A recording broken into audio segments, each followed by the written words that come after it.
I'm just going to let the 8 of Hamilton slide on by here. He's dragging something. I'm hearing horrible sounds from the undercarriage of the 8. We'll come on in here. We'll catch a quick word with Mike Beneteau. Mike, congratulations on the win tonight. I heard it's a slip and slide out there. Is that the case? Oh my God, right now this track is so slippery. We might have to do a few adjustments on this thing for the feature because we know it's going to cool down. No doubt there's going to be a bit of a thrash in the pits there as drivers getting their cars put back together. You think we can get the full field back out? Well, as long as us guys all put our heads together and see what we can do, I'm sure we can get all 4 back out here. Who do you want to thank tonight? I got to thank Auto Fusion Towing, Race Standards Car Group, Telesign, my girlfriend, Mitch James, and of course my mom. All right, race fans, put your hands together for the 33 Mike Beneteau. I'll snap the photo. We'll get ready for the next race.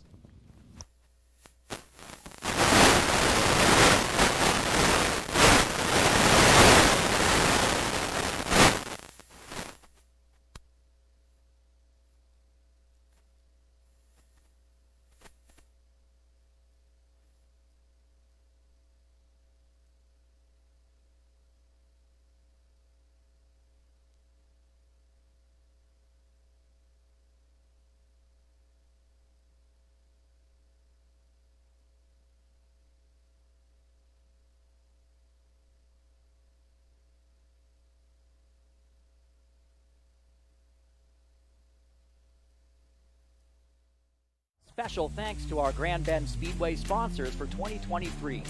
Dock Stater Property Maintenance, CarQuest Auto Parts, CountryCorners.net Megastore, Excalibur Insurance Group, StrathroyToday.ca 105.7 MyFM, Huron Transfer and Taxi Services, Lambton Sanitation, and tonight's broadcast services were provided by checkeredflagmedia.com. For a full summer schedule of events, visit grandbendspeedway.ca.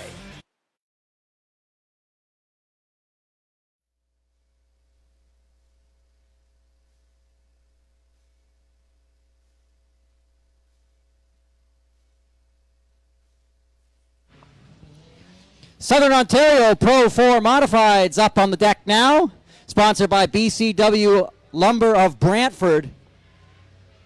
This is the first of 2 heat race qualifiers for the Pro 4 Modifieds. The 0 is Shannon Morris from Kitchener. He's been racing for many years in the Pro 4 Modifieds. The 38, that's going to be Ken Mercer. Ken Mercer in the 38. As the white flag flies down the front straightaway here. Again, the first of 2 qualifying heat races. Car number 88, that's Bob Mercer. And on the high side of the final row, that's going to be Dan Patet in the 88X. Down the front straightaway, the green flag set to fly here, and it does. We are off and racing with the Pro 4 Modifieds. It is the 0 of Shannon Morris off to the good start here. 38 of Ken Mercer runs second. The 88 of Bob Mercer, third place here. Ken Mercer in the green and white 38, keeping right up with that 0 of Shannon Morris out of Kitchener. And something happened there. They slowed. Everybody got on the brakes on the front straightaway. The 0 of Shannon Mercer, something wrong on that car. And the drivers didn't quite know where to go. So you get yourself a new leader. It's the 88 of Bob Mercer, who got the better of the 38 of Ken Mercer. Meanwhile, on the front stretch, the 0 of Shannon Morris is going to be trying to get off the track here, but the caution probably... They're able to avoid the caution there as Shannon makes the hard right-hand turn off the racetrack. We stay green in heat race competition.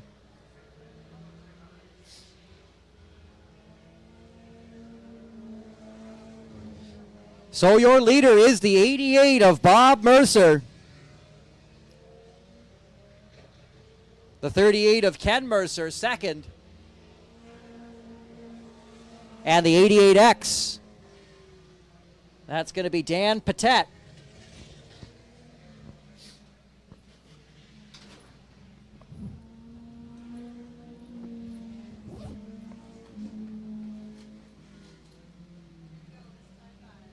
Be 2 laps to go this time by. These are just little 8-lap heat races. There's your 2 laps to go signal at the start-finish line.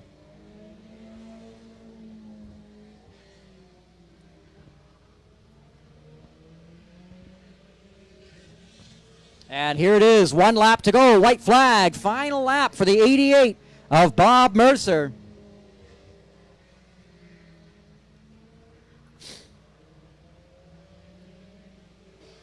And checker flag for the 88 of Bob Mercer for heat race number 1. Ken Mercer in the white 38 for second. And third place will go to the 88X of Dan Patet.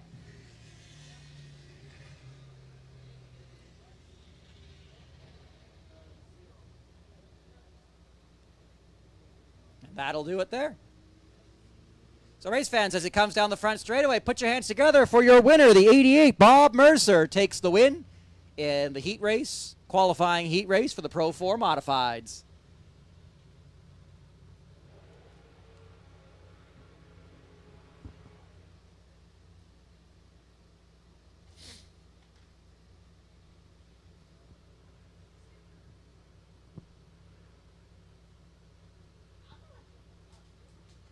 Safety crew doing a quick sweep of the track there. I think actually what they were doing was coming across to probably go and give the 0 of Shannon Morris a push.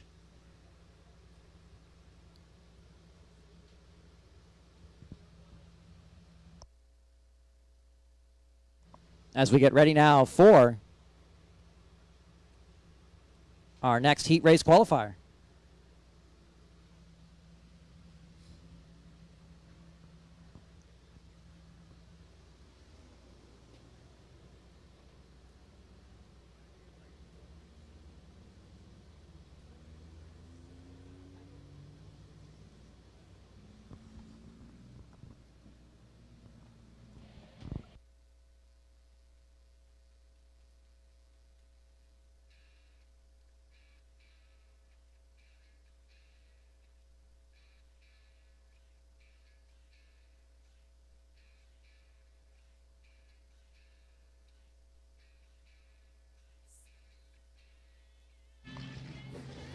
And so, Pro 4 Modified heat race number 2 up on the docket.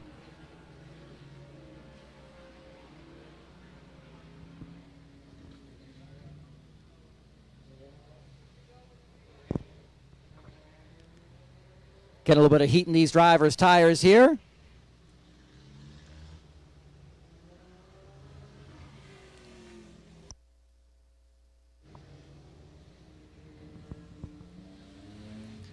So thrilled to have you folks joining us tonight at Grand Bend Speedway, and for folks joining us from home on our Facebook live stream.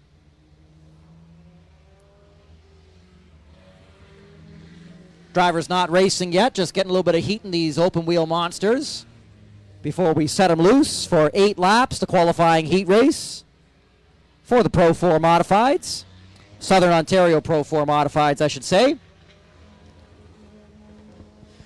Tonight's racing with the Pro 4 Modifieds is sponsored by Astro Excavating. For all your excavating needs, big or small, you can contact Astro Excavating. And the series sponsor for the Southern Ontario Pro 4 Modifieds is BCW Lumber out of Brantford. Super proud to sponsor the Southern Ontario Pro 4 Modifieds this year. BCW Lumber out of Brantford is a small-town family business built on quality products, service, and family traditions. They love the community they see amongst the Southern Ontario Pro 4 Modified owners and family teams. They are wishing a great, awesome, and fun racing season to all the drivers in the Southern Ontario Pro 4 Modified. That's nice, having a great series sponsor on board like that.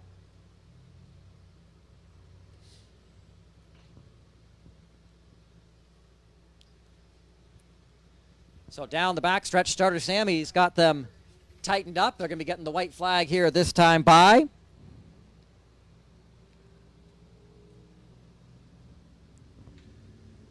The 0-2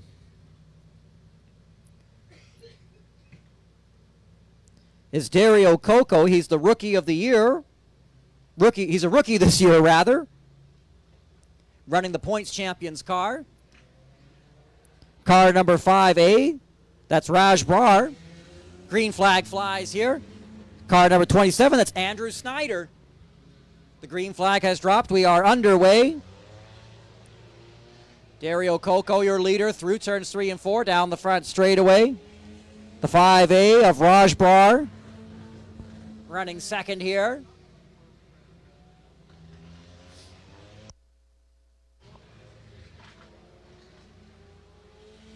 And somebody's got some pretty wicked backfire going on out there.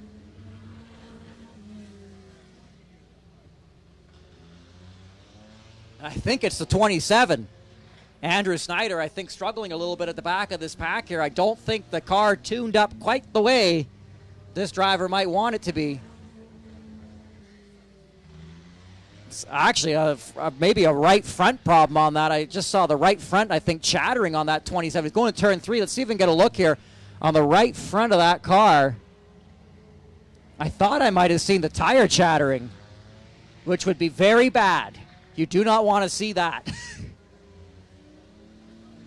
I didn't see it again, but I'm also pretty sure he's not up to speed. Keeping an eye on this silver 27 here. Well, maybe it's working all right, but your leader is coming out of turn 2 here. We'll check in with our leader, the 02 of Dario Coco. He's a rookie again this year, but he's running the championship car, so he's got good equipment, but he's a new driver. He's going to be coming up on that 27 now. That's Andrew Snyder. Snyder keeps it locked to the low side. And I don't think that 27 is tuned up quite the way that driver wants it to be. We're going to be seeing the white flag, I think, this time by. Final lap in the 8-lap qualifier for the 02, Dario Coco.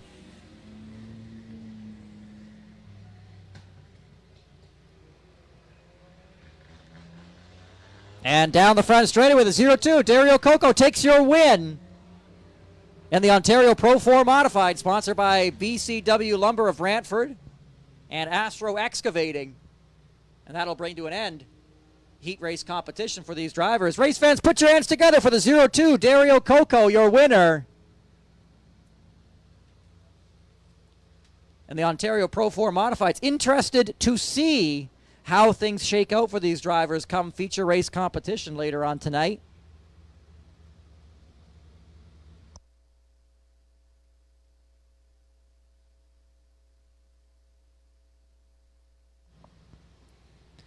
And we'll be shifting gears now to the V8 late models.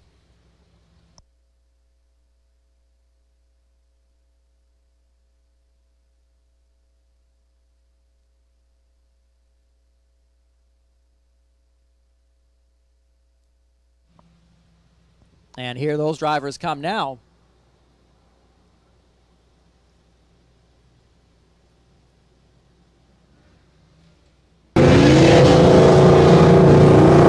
Another one of the divisions that we are working on growing at Grand Bend Speedway, showcasing, again, a lot of people have this misperception of Grand Bend Speedway. They think it's a small car track, and yeah, it is. We race small cars on it, but we can also race the full-size cars,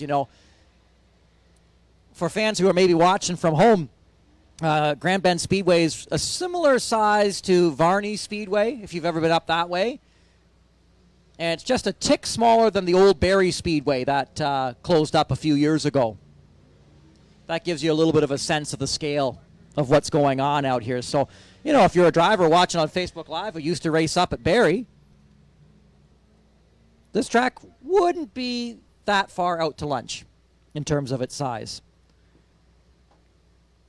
62 of Darren Wright going to be starting us up on the front row.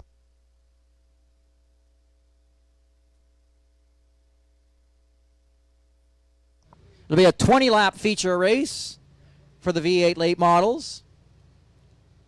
Again, Darren Wright out of Watford. Going to be leading us to the green flag. The 15 of Dave Evison out of West Lorne will be up on the high side. And the 77, that's Jeremy Curtis. Comes on down the front straightaway here to take the white flag.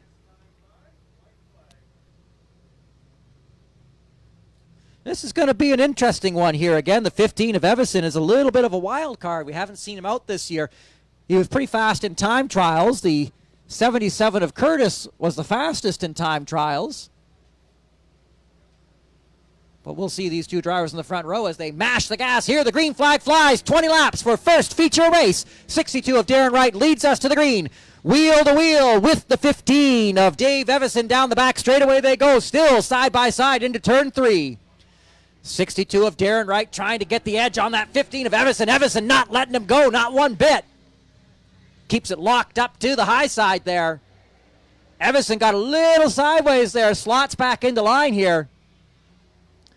77 of Jeremy Curtis runs third, keeping locked together here.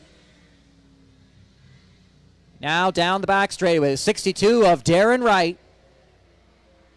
He won the final feature race last year.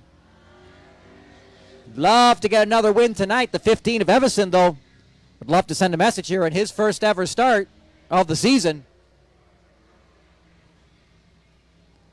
Down that front straightaway, 62 of Wright out of Watford, 15 of Dave Evison, second, 77 Jeremy Curtis, third. Curtis maybe taking a little bit of a peek here on the 15 of Evison there, keeping about a car length back. And Darren Wright just classing the field right now. He's actually pulling away down the backstretch. The 15 of Evison trying to close up once again. Might fall into the clutches here of the 77 of Jeremy Curtis. A little bit of a cat and mouse game out front here. Darren Wright, though, he's driving the wheels off it, you can tell. Doing everything he can do to keep that thing out front.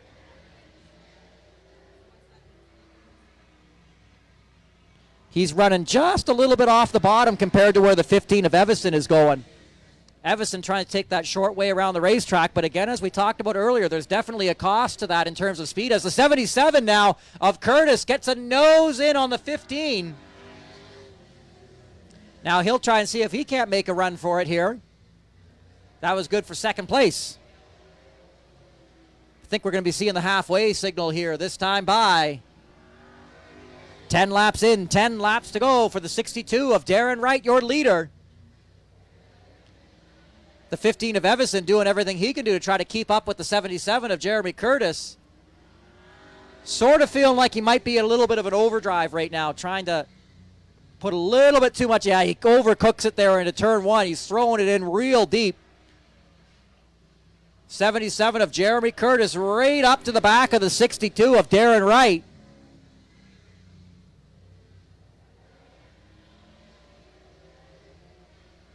Wright, for his part, holding his own here out front. And you sort of see we can run a variety of different style V8 machines on this track, and they run pretty competitive. For folks who've got a V8 vehicle at home that looks like it might be able to fit into this race, we'd love to hear from you.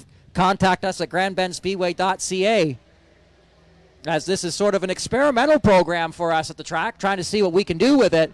And these drivers are having a heck of a lot of fun out there when you talk to them after the races. Now the 77 of Curtis tried to go up top, almost fell into the clutches of the 15 of Evison. Evison now falls back. The 62 of Darren Wright holding his own over a very fast 77 MyFM entry. Maybe give it a little bit of a shot there, actually, from the 77. Might be going for a little bit of bumper magic there to see if he can't make it happen. Darren Wright, still your leader. That was 3 laps to go. Can he hold off the charging 77 of Jeremy Curtis? We will find out as Evison in the yellow 15 trying to get to the inside of the 77. 2 laps to go right there.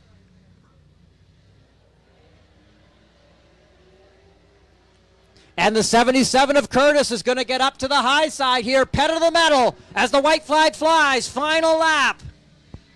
Drivers putting it all on the table here. It's the 15 of Evison trying to get a move on the 77. And he's going to take a look. And through turns 3 and 4 and down the front straightaway, it's going to be the 62 of Darren Wright, 77 Jeremy Curtis. And the 15 of Dave Evison almost getting on the 77 of Curtis.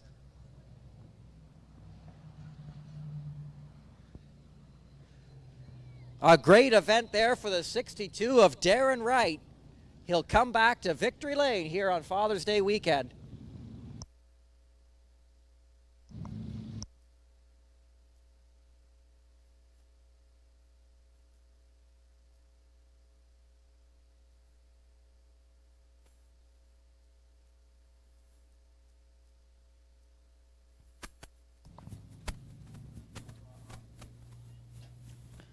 We'll come in here to see him. Track is always sticky after the V8 late models make their rounds. Here he comes, folks. Put your hands together. The 62, Darren Wright, takes the win. Come on over here, Darren, after you get the helmet off. We'll put a checkered flag in your hand. We'll come on around here. Doing the classic hat dance. Custom hat. Very nice. Darren, congratulations. You're back to Victory Lane tonight. That was a heck of a race. Do you look in your rearview mirror? Do you see what's coming behind you? With these helmets, you have to use a little peekaboo mirror off to the side to see what's going on, but no, we try not to look behind us. If you look behind you, there was a heck of a hard charge. Did you get a sense there from the 67 of Curtis? I seen a little bit of black in the window. That's all you, and you're looking straight out front. Who do you want to thank tonight? Well, I'd like to thank Busink Welding, Brander Steel, A&E Radiator, Elite Hair Studio, Genie, and Future Pro Goalie School. Awesome. Race fans, put your hands together for the 62, Darren Wright. He's your winner. We'll come on around here. We'll snap a photo out front and get ready. I believe the 4-cylinder bone stocks are up next.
And so the bone stocks, 4-cylinder bone stocks up on deck now for their first of two 25-lap feature races.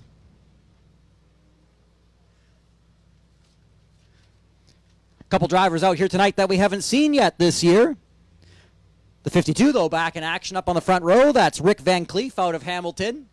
Up on his side is going to be the number 20 of Ryan Edwards-Kiss out of Clinton. The red 52. First-time feature race winner last week. Although it looks like a different driver behind the wheel of the 52 tonight. Oh, still showing as Carter Nickel. How many 52s do we have out there? We have 3 of them. The 52 proves to be a very popular number, courtesy in this region, courtesy of Elsa Craig's Earl Ross, legendary Canadian NASCAR drivers. So the red 52 is Carter Nickel out of Elsa Craig, and so he's got the kind of red cap paint job. That's kind of the real Earl Ross look-alike car. The 77, that's Devin Horton out of Wyoming. And then rounding out the field is the 52D, and that's going to be Donovan Clark. 52D is Donovan Clark in the white car. All right. Took me a moment to sort out all those 52s. If you pick the 52 as the winner, you're going to have a 3 out of 5 chance at this one. Popular number.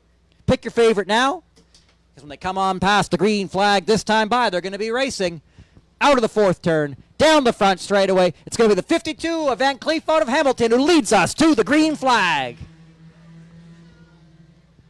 Away we go with the bone stocks. The 20 of Ryan Edwards makes the big move with the hatchback to the front side. As he comes out of turn 4 and down the front straightaway, he is going to be your leader. Man, he's moving and grooving. Trouble on the front straightaway, though, for the 77 of Devin Horton. He is slow on the front stretch. He's going to make the hard right-hand turn off the raceway here. Your battle, big battle for 2nd, 3rd, and 4th, though, is the 52 of Rick Van Cleef, Carter Nickel. It's the battle of the 52s, and the 52D is Devin Clark, I should say, Donovan Clark. Donovan Clark in the 52D. Gets alongside the red 52 of Carter Nickel. Side by side there at the stripe.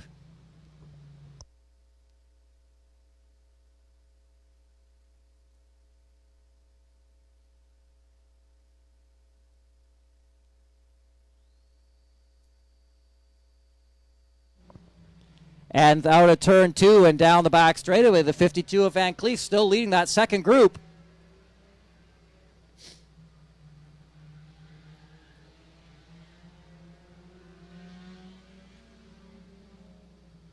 Side by side for 3rd, the 52D of Donovan Clark up on the high side of the red 52 of Carter Nickel. Down the front straightaway, these two locked together, a pair of Pontiac Sunfires. Meanwhile, the 52 of Van Cleef staying just in front of them.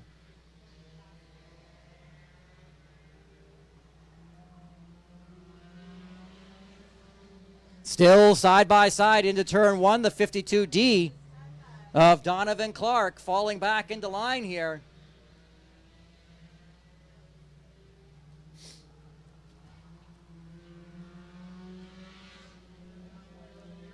It'll be the halfway flags that have just gone there. We are halfway through.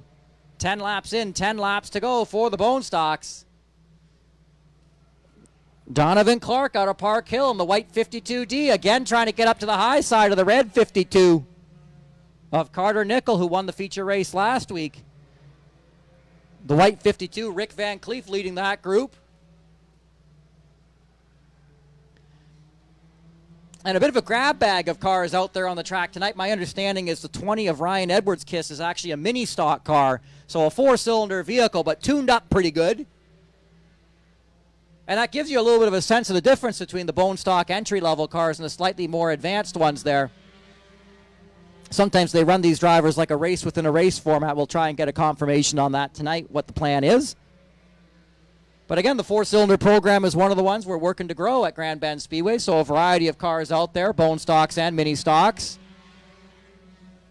Just trying to showcase what the track can do and what the cars can do on the track and how much fun these drivers can have. 20 of Edwards Kiss going to shoot up to the high side there.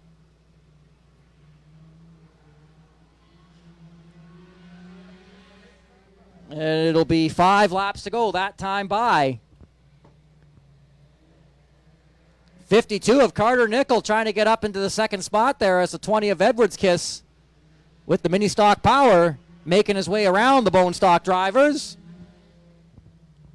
Shows you the difference a little tuning can make. And he is gonzo.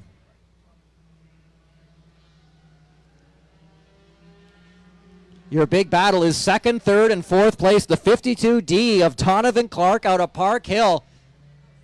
Keeping right on that 52 of Carter Nickel. Nickel, though, starting to go to work here a little bit, I think, on the 52 of Rick Van Cleef, the white car, leading that second group. 2 laps to go that time by.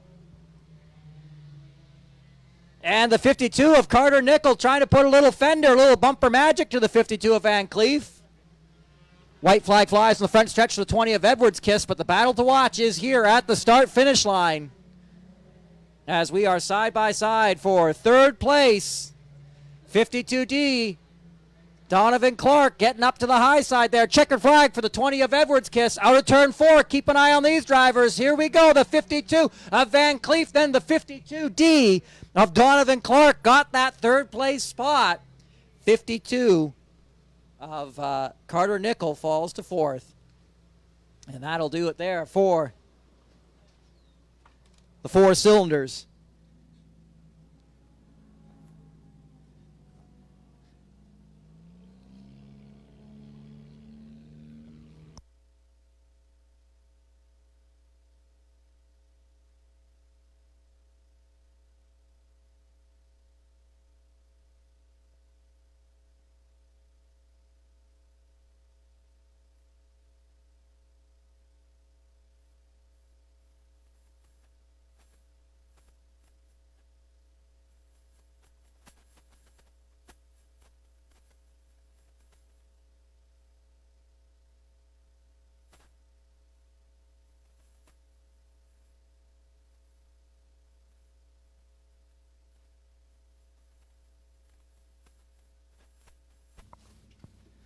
We'll come on in here. We'll check in with Ryan Edwards Kiss in the 20. Ryan, congratulations. We'll give you the checkered flag there. That's a very fast number 20. You were just ripping around this track tonight. Yeah, it's usually run at other tracks, but we really wanted to try Grand Bend out. It's a mini stock, and hopefully in the future we see some more. This track has a lot of potential. It's a lot of fun just running some laps out there. Yeah, and so that was sort of what we were talking about up on the booth. So we've got the mini stock here, and then we've got the bone stock cars here. So I guess this sort of tells us what a little bit of tuning is able to do. Yeah, absolutely. It doesn't take too much to get something as fast as our car, and certainly we have some work to do and throughout the rest of the season. But I'd like to thank everyone for coming out, and it's good to see everybody at Grand Bend. All right, race fans, put your hands together for the 20 of Ryan Edwards Kiss. I'll come back for the photo with you here in just a flash. And so I also have another winner. It's tricky. 2 winners, because this is the bone stock winner over here. So the 52 of Van Cleef, congratulations. A strong run tonight for the white 52. Thank you very much. It was fun. Who do you want to thank tonight? Tabitha and Gord, as usual. And so for the folks watching at home, is it fun ripping bone stocks around this track? Well, I'm usually on dirt, but this Saturday and last Saturday, and who knows, maybe every other Saturday I'll be down here. But, yeah, it was fun. Anyone to thank tonight? No, just everyone. The staff's great. Fans are great. That's awesome. Race fans, put your hands together for the 52 of Van Cleef. He's your winner in the bone stocks tonight. And we'll slide on in over here to the other 52. Not at all confusing. The 52D, Donovan Clark. Congratulations. First start out here at the track this year. How you feeling? Yeah, it's feeling pretty good. I was at Delaware last night, so this is for sure a different scenery, but I'm enjoying it. That's cool. Any message for the Delaware drivers watching home? Should they all come out and race here? Yeah, it's a blast. Track's tricky. You gotta know where to pass, and definitely come out. Keep your car in one piece at Delaware on Friday. Come out, get your elbows up at Grand Bend, eh? Very true. Race fans, put your hands together for our drivers here in the 4-cylinder and bone stock classes here. We'll grab our photos. I got to grab a photo with Ryan. I got to grab a photo with Van Cleef. And I believe that brings us to the intermission part of the show. So take a little break here. Go and grab yourself some good eats from the Turn 1 Bites side of the Speedway there. They've got an awesome concession stand. We're at intermission, right? Intermission? Yes. People are nodding at me. I was like, wait a minute. Intermission. Okay. Very good. So, yeah, Turn 1 Bites is open over there in the corner.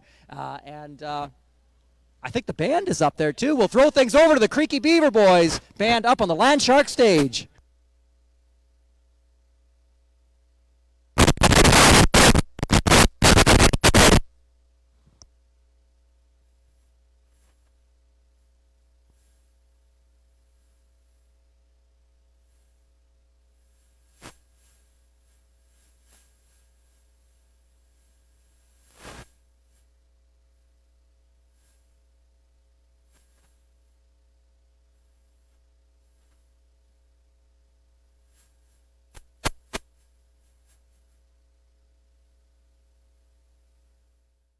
Grand Bend Speedway would like to thank our sponsors: Leaf Racewear, McCann Ready Mix, Action Trailers, Pinedale Motor Inn, Robson Scrap Metal, RCM Racing Equipment, and WildPrinting.com. Broadcast services for tonight's event were provided by CheckeredFlagMedia.com. For more information and full schedule, check grandbendspeedway.ca. Speedway and Festival Center offers a variety of racing options to get on the track this summer. The cars you're watching right now on the screen are bone stock 4-cylinder race cars. They are affordable entry-level racing. Drivers say they are a thrill to drive at Grand Bend Speedway and Festival Center. To learn more and get involved this summer, visit grandbendspeedway.ca. Round the Bend driving experience is Grand Bend's newest thrill ride attraction. Whether you're riding along in the passenger seat or getting behind the wheel of a 400-plus horsepower race car, the Around the Bend driving experience puts you in the fast lane. For more information, visit grandbendspeedway.ca. Special thanks to our Grand Bend Speedway sponsors for 2023. Dockstader Property Maintenance, CarQuest Auto Parts, CountryCorners.net Megastore, Excalibur Insurance Group, StrathroyToday.ca, 105.7 MyFM, Huron Transfer and Taxi Services, Lambton Sanitation, and tonight's broadcast services were provided by CheckeredFlagMedia.com. For a full summer schedule of events, visit grandbendspeedway.ca.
Race fans, it's time for the 25-lap event for the junior sprints.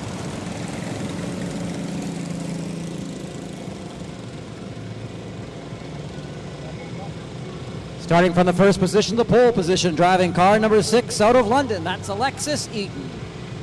Up on the high side will be car number 2, Blake Watson out of West Lord. Inside row number 2 will be the orange 99 of Tyson Fusil. Fusil out of London.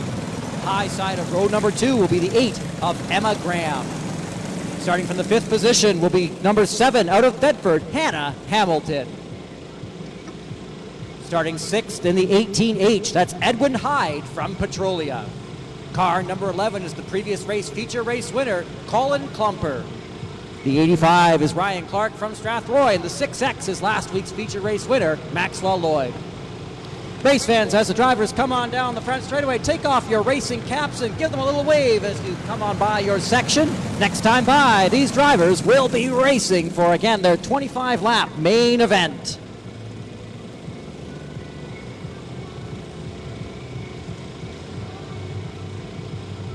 So we'll be watching deep in this field. Two defending race winners, the 11 of Colin Klumper and the 6X of Maxwell Lloyd, starting deep in this one. This will be a good shot here, though, for the 9-9 of Tyson Fusil. He's won races in the past. He'll be on the inside of row number 2 as the field comes down the front straightaway. The green flag in starter Sammy's hand, and we see the green flag. We are off and racing with the 6.5 horsepower junior sprinters looking 3 wide into the first turn, with Colin Klumper in the blue car down on the low side.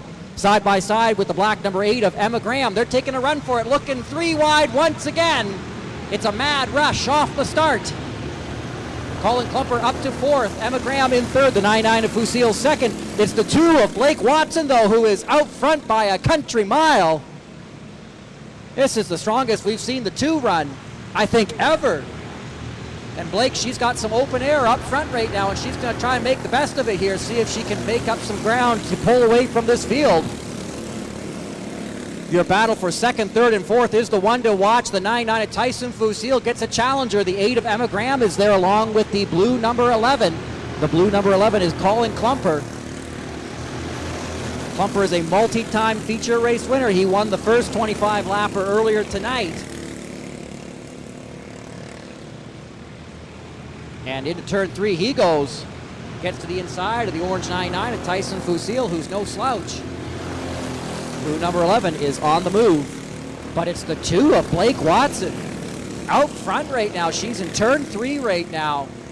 And I don't think we've ever seen Blake run this strong in recent memory. She's got a Roadrunner painted on the side of that one. Battle for 2nd place. The 11 of Colin Klumper has found the 8 of Emma Graham at the back straightaway. And they are going to work here. Emma Graham solidly in 2nd. The 11 of Klumper challenging. Klumper now up high a little bit on the track. Another battle to draw attention to. This would be your battle for 6 on the back straightaway right now. The 18H of Hyde and the 6X of Maxwell Lloyd. Lloyd gets that spot. Again, I believe that was for 5th place, maybe 6th place. As now back in turn 3, business is picking up. The 11 of Colin Klumper really putting together an attempt on this 2nd place spot.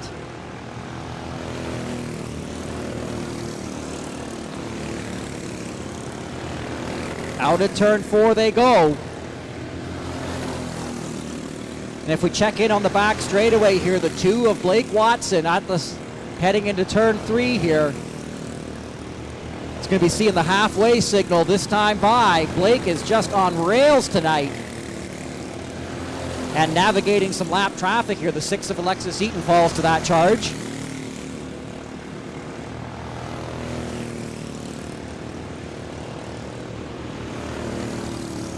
Again, we are 10 laps to go now for the 2 of Blake Watson. Trouble on the front straightaway, the 11 of Colin Klumper off the track. He had been running in the battle for 2nd and 3rd. And brings out our first caution. This is a bit of a heartbreaker. We saw him in victory lane for feature race number 1. And something has gone wrong on the 11 of Colin Klumper. So that'll draw our first caution. Did not see what happened to him. He was battling hard for the 2nd and 3rd place spot with the 8 of Emma Graham.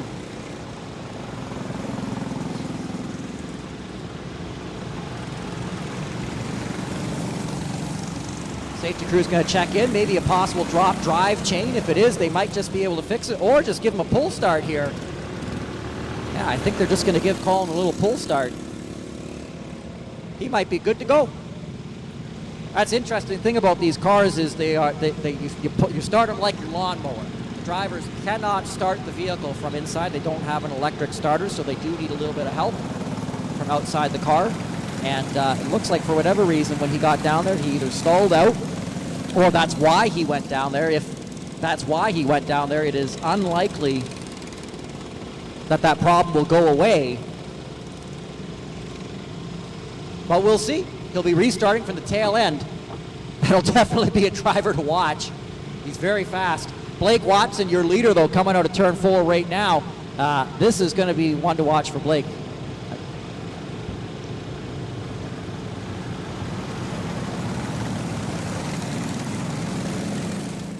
So you'll see here on the restart, it'll be the 2 of Alexis Eaton, the 6, or rather the 6 of Alexis Eaton will be starting up on the high side of road number 1. Alexis is actually a lap down, but they restart the lap down drivers in the order that they were running physically on the track in order to make sure that, out of fairness, that the other drivers also pass them the way that the 2 of Blake Watson had to.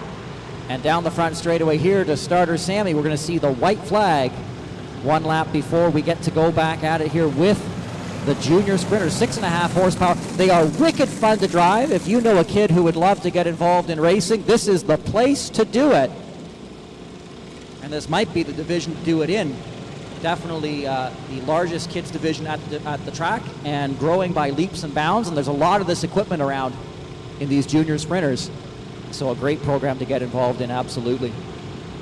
Heading now down to front straightaway, starter Sammy's got the green flag, and we've got 9 laps to go as the green flag drops for the 2 of Blake Watson.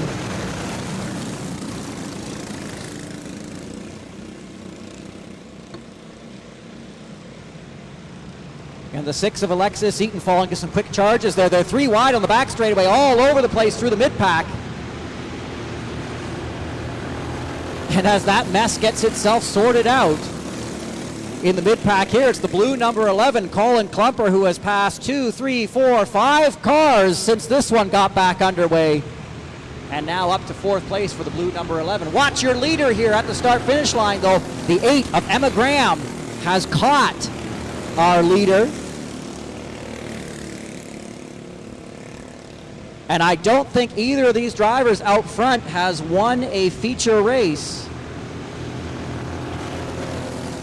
Yeah, as I check my results system, no feature race wins in the last 2 years for the 2 of Blake Watson or the 8 of Emma Graham. Trouble turn 2. The 11 of Colin Klumper self-spins out of the second turn. Caution drops. And it is a bad night for the 11 of Colin Klumper. It's a tough go.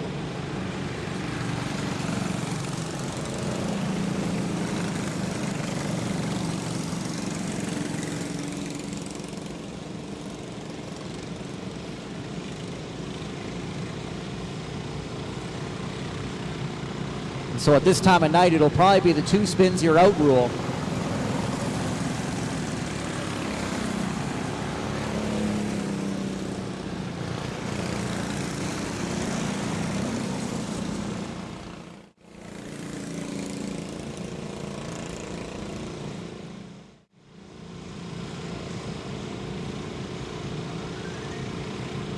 And so, yeah, that's pretty rough there for the 11 of Colin Klumper. They do have a 2 spins you're out rule if it's on your own. If he'd had help, it would have been maybe a little bit of a different case. But I think the officials are saying that for whatever's going on, that 11 car doesn't seem to be going away. And out of smooth operation of the races, we'll see what the officials call. They reserve the right for a 2 spins you're out rule. It just depends sort of on the flow of the event.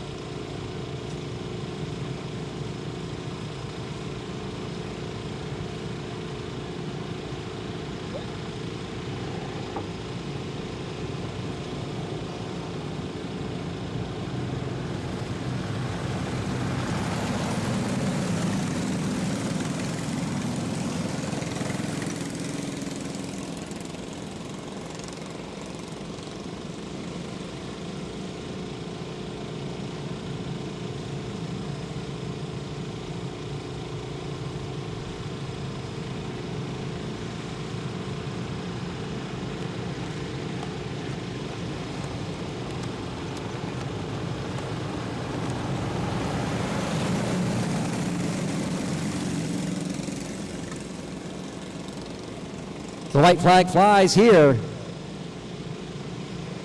It'll be the 2 of Blake Watson leading us back to the green flag. On the high side, the 8 of Emma Graham. And the green flag flies down the front straightaway. Throw a blanket over the top 5 there as they took the green flag. Emma Graham to the lead. Blake Watson falls to second. The 6X of Maxwell Lloyd made it to victory lane last week, trying to get there again. But Emma Graham has no feature race wins in the past 2 years. I think if she pulls it off, it would be her first ever feature race win. Blake Watson, she's trying to pull the same trick here, though. And for the 6X of Maxwell Lloyd's part, he's just trying to get back to victory lane after his first ever win last week.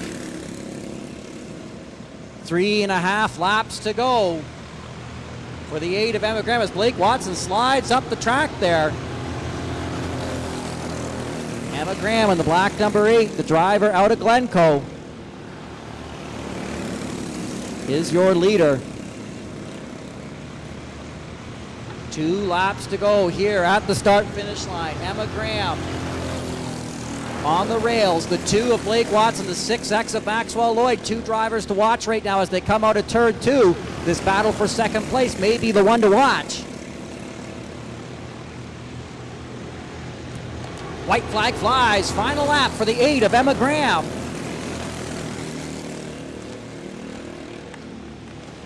That battle for second seems to be drying up as we pick up with the 8 of Emma Graham and what I believe is her first ever feature race win. Checkered flag flies for the driver out of Glencoe. Second to the 2 of Blake Watson. 6X Maxwell Lloyd finishes up on the podium. As the remainder of the drivers funnel on through.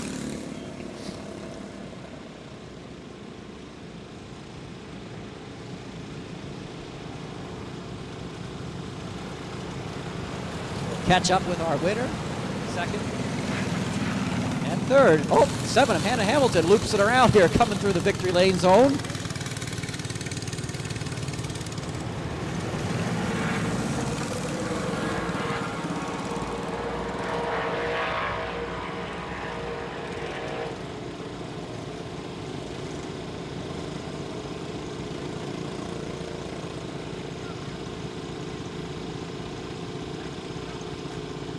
And here she is, folks. Put your hands together. The 8 of Emma Graham, your winner.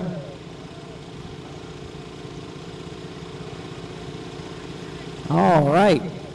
I'll hold those flags for you. How about that?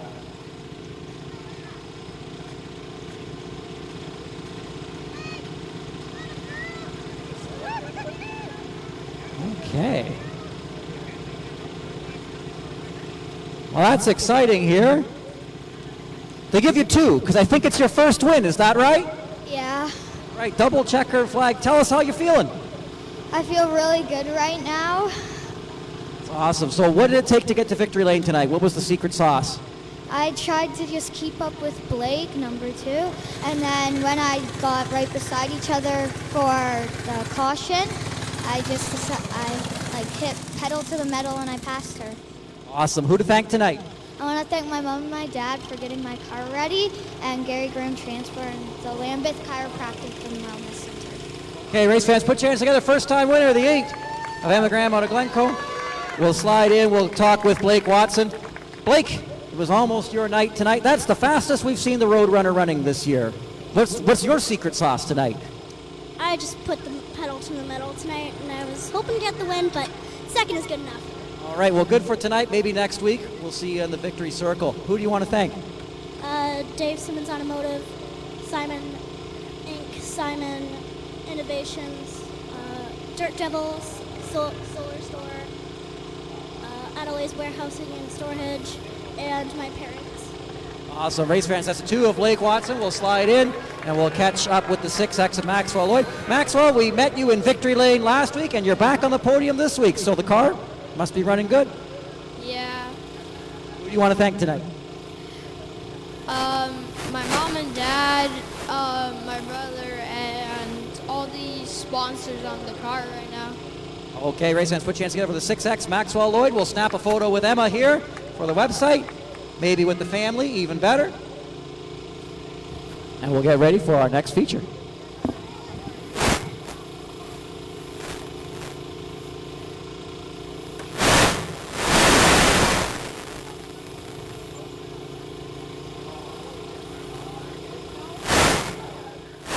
Around the Bend driving experience is Grand Bend's newest thrill ride attraction. Whether you're riding along in the passenger seat or getting behind the wheel of a 400-plus horsepower race car, the Around the Bend driving experience puts you in the fast lane. For more information, visit grandbendspeedway.ca.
Grand Bend Speedway would like to thank our sponsors: Leaf Racewear, McCann Ready Mix,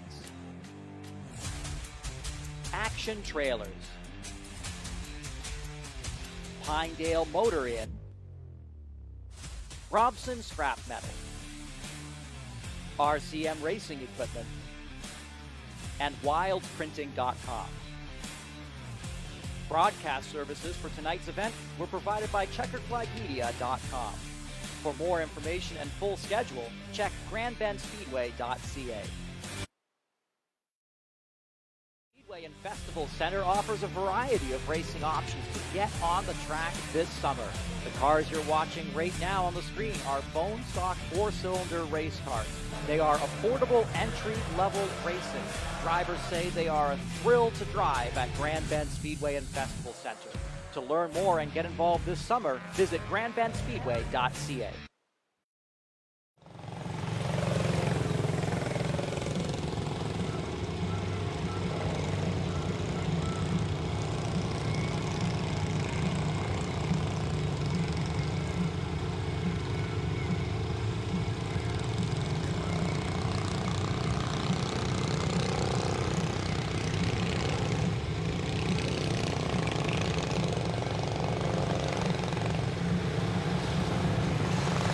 Nine horsepower Sprinter is back on track.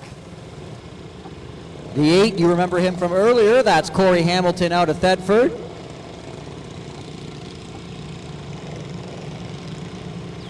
Up on his high side, the 77 of Austin McLennan out of Venestra, he's making it back into the event. As for the 33, that's Mike Benito. Benito out of Grand Bend. Starter Sammy's got the popsicle sticks in the air. Double up signal.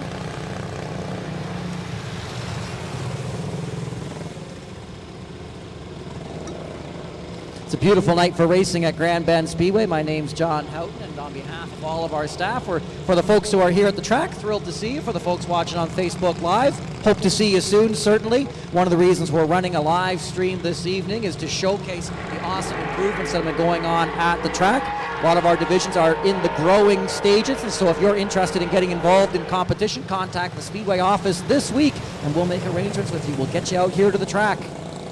Get your equipment back out to the track, even during the week for a little practice session. Get you back on track. Don't have to wait until next year. Don't wait. Summer is short. Summer is so short, and you don't want to miss out. So we have our full schedule at grandbendspeedway.ca. We've got Saturday night races, as well as a number of Thursday night races as well. Down the front straightaway with the green flag set to fly, and we are off and running with the 8 of Corey Hamilton leading us into turn 1. Throw a blanket over these drivers because it is tight out front as the 33 of Benito gets to the front spot over the 8 of Hamilton. These are 3 drivers who compete to win. Each of them have shown they got what it takes to be competitive on this Grand Bend Speedway track as the 8 of Hamilton gets the run to the inside of the 33 of Beneteau. Watch out, he overcooks it there a little bit, way up to the wall. Yikes, the 33 of Beneteau crosses back over, gets the lead back. And that's the problem, is you might be able to cook it pretty hard in that turn 3-4, but if you skate up the racetrack like that, it lets your opponent get back to the front spot. But I would say, again, watching this 8 of Hamilton, I've been impressed all night long with sort of the tricks he's able to play. So you see there, he runs up high on the racetrack. And watch the speed that he gets when he runs up high, a little bit higher than the 33 of Beneteau. He gets it almost right up to the wall. It's right here in turn 1 where I've seen it. But now I feel like the 33 of Beneteau is sort of matching this line. So the 8 of Hamilton not quite seeing the same advantages. Oh, trouble on the front straightaway, the 77 of Austin McLennan. Slow and off the pace. He's going to be making the hard right-hand turn. And he's able to clear the racetrack easily. And we're back where we left off. Mono a mono. 1-on-1 for the 33 of Beneteau and the 8 of Hamilton. We saw this earlier on in the evening.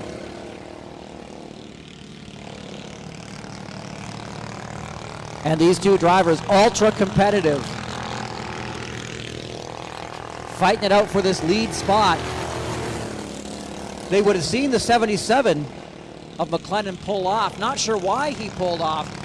Best speculation would be something like a drop drive chain when we see a vehicle suddenly lose power in one of these races. It's huge.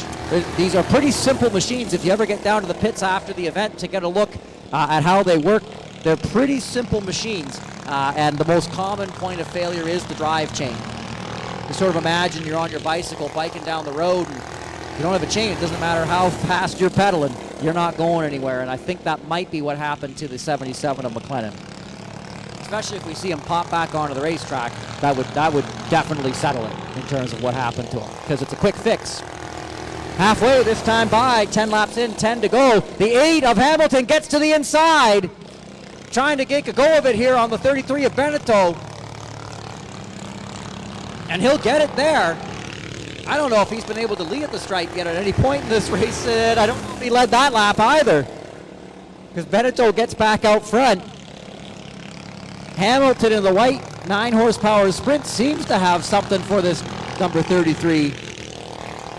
But at the end of the day, seems to, the 33 of Beneteau just rallies right back. Oh, but now the 8 of Hamilton, something might be going sour on that driver. He really got squirrely there.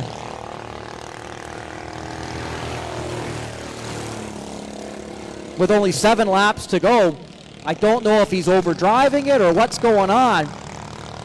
You know, the sun has gone down here. The track conditions are changing as well. The setup that worked earlier when things were a little bit toastier out here might not be quite doing the job anymore.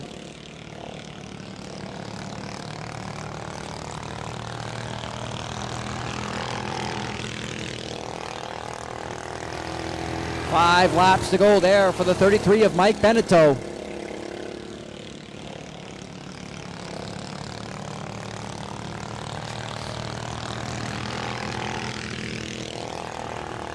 Beneteau a little bit squirrely there off of turn 4 that time by. I do think the handling for these drivers might be going sour. If the 8 of Hamilton can keep things on the rails here, if the 33 of Beneteau starts a little bit of a struggle here, could be to his advantage. 3 to go that time by. Not much further for the 33 of Beneteau to wrap this up. Might see him in victory lane twice tonight. And it's all but a countdown now for the 33 of Beneteau. Keep that thing pointed the right direction. And through turns 3 and 4, he'll finish it off. Oh, white flag here. I thought we were heading to the checker. I got excited. Just love those checkered flags so much. Just like those drivers. Down the back straightaway, the 33 of Beneteau. Half a lap to go. And there's the checkered flag to wrap things up for the 33 of Beneteau. Takes the win in the 9 horsepower sprinters.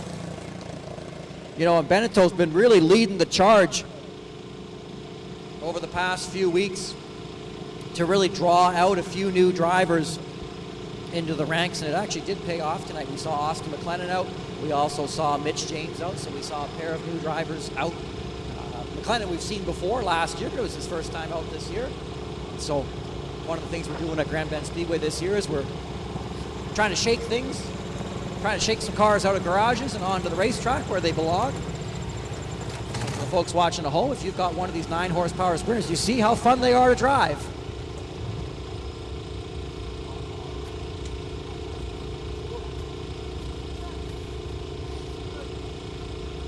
A bit of a marathon. Drivers sound a little stressed down here, actually. I think the track was maybe a little bit slippery. Race fans, put your hands together. That's the 33 of Mike Beneteau. He's your winner. Double victory tonight. This 8 of Hamilton, though, he's mighty fast. He's mighty quick. He was chasing you down there, but things look like a slip and slide out there. What's going on?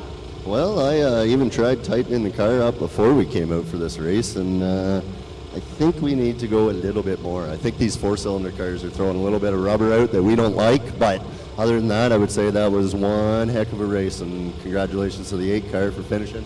I don't know what happened to the 77, but hope he's all right. Who to thank tonight? We got Telesign on board, we got Auto Fusion Towing, we got Race Standards Car Group. We actually have 2 new sponsors that are coming on board for next weekend. We have Bax Brothers out of Port Franks, and then we also have Mako Tools out of Egmontville. Now, you've also been leading the charge trying to get more drivers, trying to shake these cars out of the garages. They might be watching on the live stream tonight. Any messages for the drivers at home? Well, anybody that's sitting at home, or if you have a cart sitting at home, just get it out here, whether it's to do a few laps or get somebody else in it. These things are a blast to drive, and like I said last weekend, anybody that wants to try these, message me on Facebook. We'll get you into this cart to do a few laps. Right on. Mike Beneteau, the 33, will slide in over here to the 8 of Corey Hamilton out of Thetford. Corey, congratulations. Second place run. Small field, but you were nodding your head along when you were saying they're fun to drive, and you got a big grin on your face. Tell us about what it's like to drive one of these things around Grand Bend Speedway. It was like dirt tracking on asphalt. It's a slippery night, isn't it? Oh yeah, it's very slick out there. There's a lot of rubber on the track tonight. Anyone you want to thank tonight? I'd like to thank Mick Nichols Welding and Fabricating. I'd like to thank Wild Sprinting. And I'd also like to thank RushCheck and Auto Fusion Towing and my parents, family, and friends for coming in. Right on. We'll go snap a photo with our winner. Put your hands together for our drivers of the 9 horsepower sprinters, and we'll get ready for our next feature race.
All right, round 2 for the V8 late models.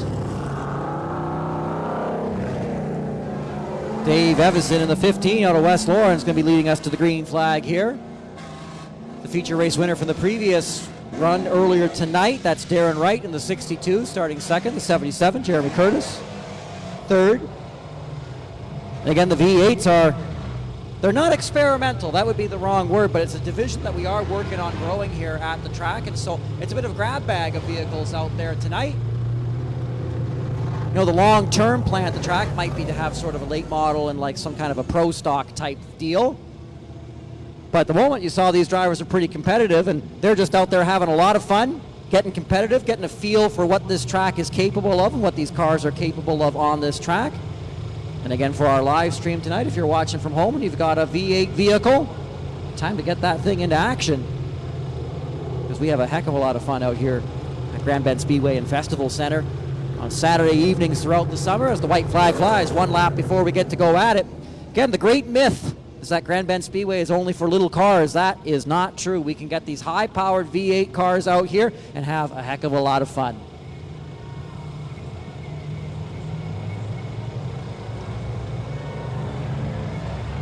Through turns 3 and 4, and now down the front straightaway, the green flags tend to drop, and there it is. We're racing with the V8 late models. The 15 of Dave Evison took us to the stripe. The 62 of Darren Wright, the winner of the previous race, slots into second place. The 77 of Jeremy Curtis, winner last week, in third. As now down the front straightaway, they clock the first lap into the books of the 20-lap feature race. Evison looking pretty good here off the start. Pulling away a little bit, actually, from the 62 of Darren Wright. As we look at their lap times, he's actually running a little bit quicker than the 62 of Darren Wright at the moment, early in the goings. Oh, trouble on the back straightaway. Something has broke on the 77 of Jeremy Curtis. Big sparks down the back straightaway. I don't know if that car is fully together here. Can he make the corner? He does. Maybe he just bottomed out. I thought I saw sparks underneath that car, but I might have been mistaken. I'm just watching this 77 here, Jeremy Curtis. He's back up to speed here. So I don't know if he just bottomed out on the pavement or what happened there. But he's come back to life and is catching back up to the front duo. 15 of Dave Evison, your leader. The 62 of Darren Wright runs second. Evison was not the fastest driver in the first race, but suddenly here he has absolutely come to life.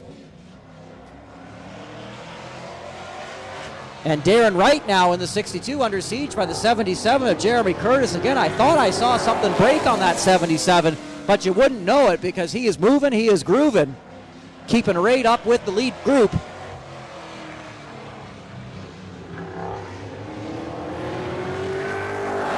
Evison in the black and yellow number 15 out of West Lorne. Halfway through, next time by, as the 77 of Curtis gets underneath the 62 of Wright as Wright skated up the track a little bit. That was good for second place as the cross flags are out. 10 laps to go for the 15 of Dave Evison. Evison leading the way. This is a little bit different than what we saw last race. Last race it was the 77 of Curtis trying to get a run at the 62 of Darren Wright. This time it'll be the 15 of Dave Evison who tries to hold off the charging driver. The 62 of Darren Wright, he thinks he can be in this party as well.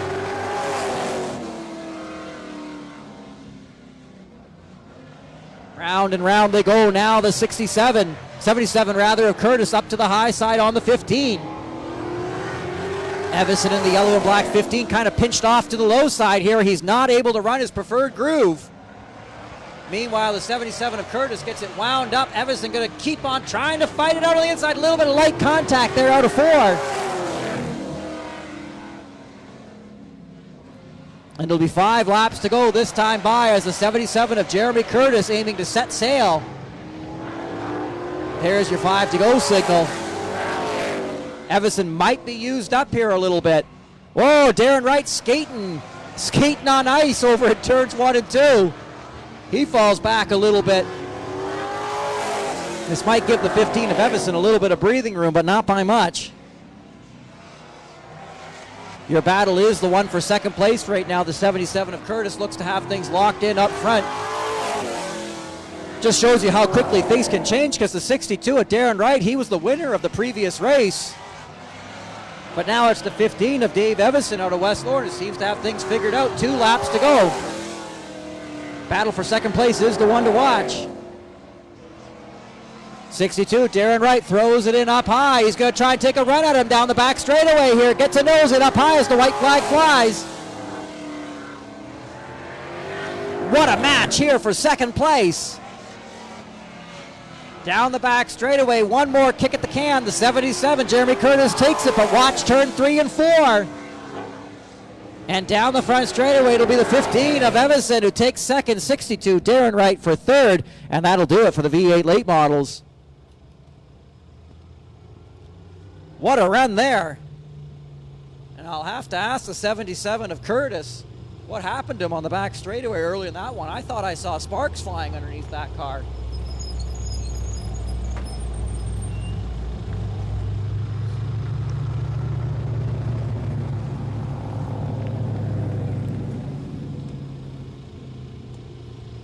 The back bumper on the 15 of Evison reads, "It'll work or it won't," which is, I guess, true. It'll either work or it won't. I guess tonight it worked, though, so that's good. Okay, we'll swing in here. We'll catch up with the 77 of Jeremy Curtis. Okay, hopping out. Grab the checkers. Jeremy, another successful run for you here in the 77. I got to ask, on the back straightaway, I saw the car sideways. I saw sparks flying. I thought that was going to be the end of the night for the 77, but here you are in Victory Lane. What was going on back there? Well, the track's definitely not as sticky as it was when it was sunny out. So the car was definitely a lot looser, and I was trying to, give it a lot of gas in the center of the corner, and I just gave it too much, and it came around on me. Well, the 9 horsepower sprinters were saying the same thing, so whether it's a big car or a little car, I guess the track's a little bit of a slip and slide tonight. Yeah, it's definitely true. Definitely when it gets cold and there's no sun, it gets pretty slick. Who do you want to thank tonight? My FM radio. I'd like to thank Gordon Tabitha, track owners, all the fans for coming out and watching tonight, and all the drivers for coming out to support all the classes. Awesome. Race fans, put your hands together for the 77 Jerry Curtis. We'll swing around, grab the photo, and get ready for our next feature race.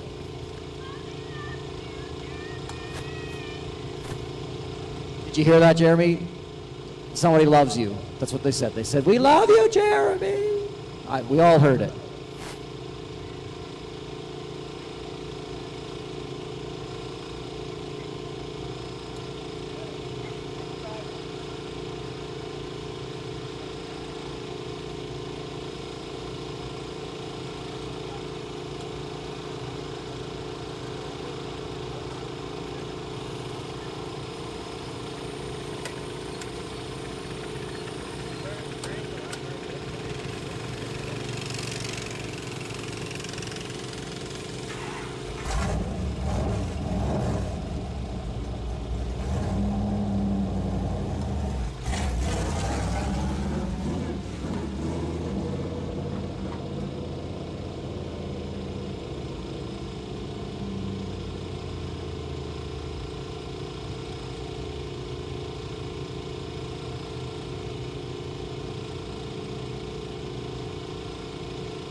Four-cylinder bone stocks up next here, so a bit of a grab bag of cars. Remember, we've got the 20 of Ryan Edwards-Kiss, which is a mini stock driver, sort of running in a class of his own. Running at the same time here, we're getting a few experimental cars out here to see how the car is going. Talking to Ryan there. This track is uniquely suited, it sounds like, for those mini stocks. So if you're watching from home, you've got a mini stock car, come on out. It'll be a heck of a lot of fun here. Give the office a call before you come so we can get things ready to rock and roll. If we get enough of these cars, we do break them up so they're not all running together like that. And that'll be a lot of fun as we head towards the later summer months here. So we've kind of got two things going on. We've got the 20 of Ryan Edwards-Kiss, I guess sort of in an exhibition competition because there's no other mini stocks out there with him. And then we've, of course, got our regular crew of bone stocks who all have chosen the same number, 52, except for one, the 77 of Devin Horton. Will be running the number 77, the driver out of Wyoming. But all the other bone stocks are numbered 52. No doubt, again, we were sort of saying if you're sort of new to racing, there was a famous race car driver from Canada from a town called Elsa Craig, not that far from here, Earl Ross, the first Canadian winner of a NASCAR Cup race. People around here They love Earl Ross. And so, the 52 of Carter Nickel out of Elsa Craig, which makes sense because Earl Ross was from Elsa Craig. There's literally, when you drive into Elsa Craig, there is an image of Earl Ross and his race car. That's the hometown pride that's there. And so Carter Nickel's car is sort of a bit of a lookalike there, lookalike paint job. The other drivers have chosen 52. I don't know if in honor of Earl Ross or not, but it does seem to be a popular number in this region. That's one thing that we seem to, specifically at this track. I've announced a lot of races at a lot of tracks. I've never quite seen so many drivers choosing the number 52 with various letters, after it. Here they all come onto the raceway. It is 4-cylinder bone stock time.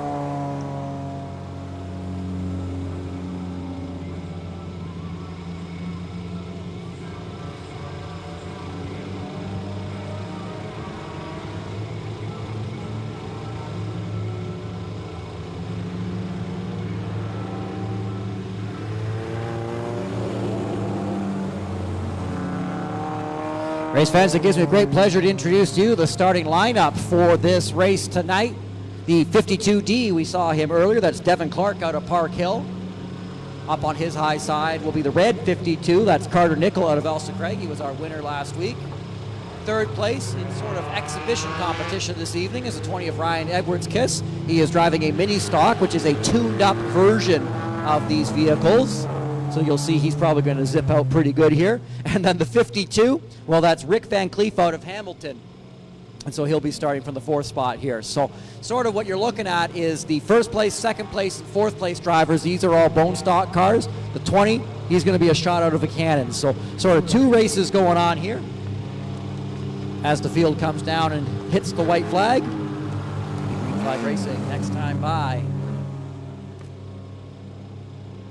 for these bone stock drivers.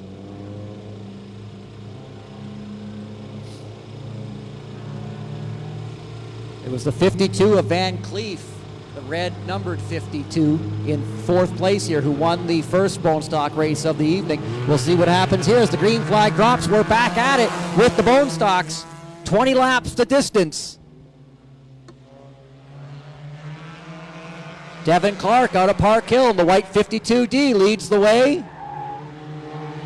Red 52 of Carter Nickel runs second. The 20 of Edwards Kiss showing the way with the mini stock there for second place. Again, he's in a race of his own here. We lost one car from the previous feature, the 77 of Devin Horton out of Wyoming, not able to make the call for the feature this evening. And so Ryan Edwards Kiss in the black number 20, he is gonzo. He'll have some open racetrack here to see if he can catch up with the rest of these bone stocks. Your battle for second place in the bone stock race, the red 52 of Carter Nickel and the white 52 of Rick Van Cleef. Now, he was the winner of the other 20-lapper this evening. He comes right up to the back of the red 52 of Carter Nickel, right to the back bumper now. Slides back just a little bit. It looks like it's actually about 2 car lengths back there.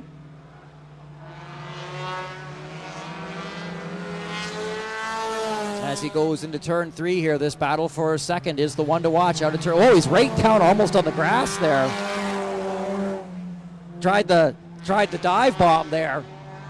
That white 52 of Van Cleef. The grass is not the fastest way around this track, though. That's one thing we do know. Your bone stock leader out of turn 2 is the 52D of Devin Clark. We saw him as the runner-up in the bone stock race earlier this evening.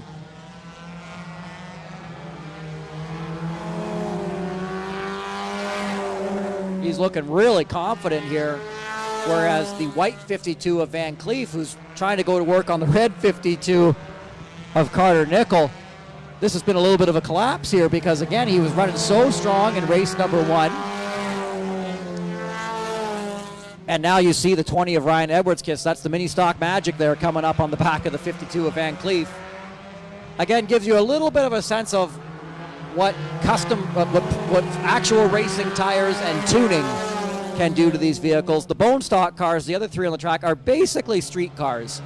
They've had modifications for safety, but they're essentially this. If you used to drive a Pontiac Sunfire, that's your car. If you sent it to a junkyard in the Elsa Craig area, it's almost definitely your car. 52 of Donovan Clark out of Park Hill, 52D rather, the white 52 up front in the bone stock race. Red 52 of Carter Nickel running second, and the white 52 of Rick Van Cleef just continuing to try to find his way here. He was down on the grass earlier, trying to put a move on the 52 of Carter Nickel. He's within a car length here. And he throws it again down low. But again, it's counterintuitive. You sort of think, get down low, get your nose underneath the driver you're trying to pass. Sort of the trick at this track. And again, I don't coach the drivers from up here because they can't hear me. And also, I haven't driven one of these cars in a long time. And the only time I ever drove one was in practice, so I don't even know if that counts. But sort of what I've seen at the Grand Bend track is if you're trying to track a driver down, letting your car drift up a little bit closer to the wall, building up some momentum is a little bit of the trick that can sometimes be helpful. Now these cars are in a different bag, a totally different situation, let's say, than the 9 horsepower sprinters were in earlier. 9 horsepower sprinters are pedal to the metal all the way around, whereas the bone stocks, they throw it to the corner as hard as they can. They jam on the brakes and then try and make it around. 2 laps to go that time by for the 52D of Donovan Clark. He is your leader out of the 4th turn in the bone stock race. Your battle for second place will probably be the one to watch here. Final lap for these drivers. Checkered flag in starter Sammy's hand. The 52D of Donovan Clark is going to take that checkered flag. Second will be the 52 of Carter Nickel. Third will be the 52 of Rick Van Cleef, the white 52. And the 20, of course, the absolute winner, Ryan Edwards-Kiss with the mini stock. And that'll do it for 4-cylinder competition this evening.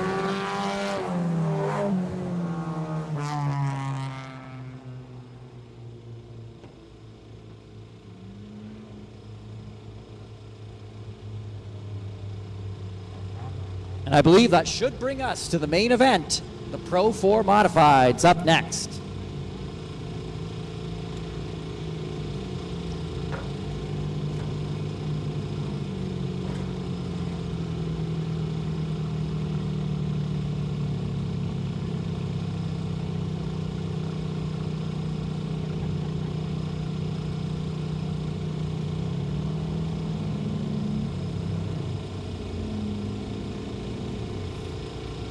Run on down here.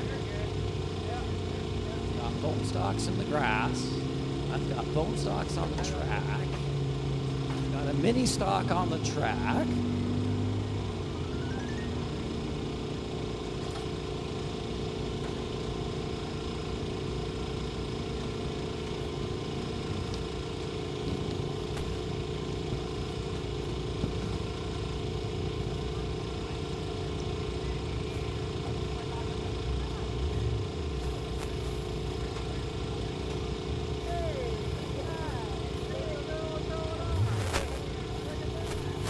Yeah, I didn't even know. They're all grown up. So Donovan Clark here, our winner in the bone stocks. I didn't even recognize him because last time I saw him he was just this tall. And it was in the junior late models over at Delaware Speedway. Now you're a winner in the bone stocks. I didn't even recognize it when you were there earlier. That's awesome. Did you recognize me? Yes, I did. Because I haven't changed. It's you guys who got tall. Congratulations on the victory this evening. Who do you want to thank today? Yeah, I'd like to thank my sponsors, Clark's Garage and Towing. That's all I got right now. But yeah, no, it's me and my dad and my girlfriend. We're going hard. All right. Well, you said you were racing at Delaware last night. Again, any messages to the other bone stock drivers in the province? Should they come on out sometime? Yeah, come on out. See if you can beat me. Just settle this for once and for all, because they're watching tonight. Some of the drivers, they say the track's too small. Is that true? In some circumstances, yes, but you know what? You got to find your way around people. It's the same as Delaware. You just got to make it work. Well, it's not crazy to race four cylinders here. Nah, I don't think so. Very good. Well, congratulations. We'll come in and we'll take the photo in a moment. I'm going to say hi to Ryan. Ryan, You're sort of in exhibition competition tonight. You're in a race of your own. It's easy to win a race of your own, but sort of what we're interested in, how's the car handling out there on the track at Grand Bend? It was good. It's like I said last race, it's a lot of fun. We just need to get some cars out here, and it's easy to prove how easy it is to have some fun on this track. Like I was racing with these guys side by side. There's lots of room. I don't know what people are saying, but it's a lot of fun. So to review, totally possible, not crazy to race a mini stock out here. Completely agree. All right, right on. Well, congratulations on the exhibition win. Maybe we'll get you a few buddies out there, and we'll get you some competition. I'll snap the photo here with Donovan. We'll come on around here. I used to take the photo when you won at Delaware when you were a kid, so I guess that makes sense. I can get one for you here as time goes on. We'll throw things. We'll be getting ready here now for the Pro Force, and we'll go over and we'll talk to Van Cleef and also Mr. Nickel as well.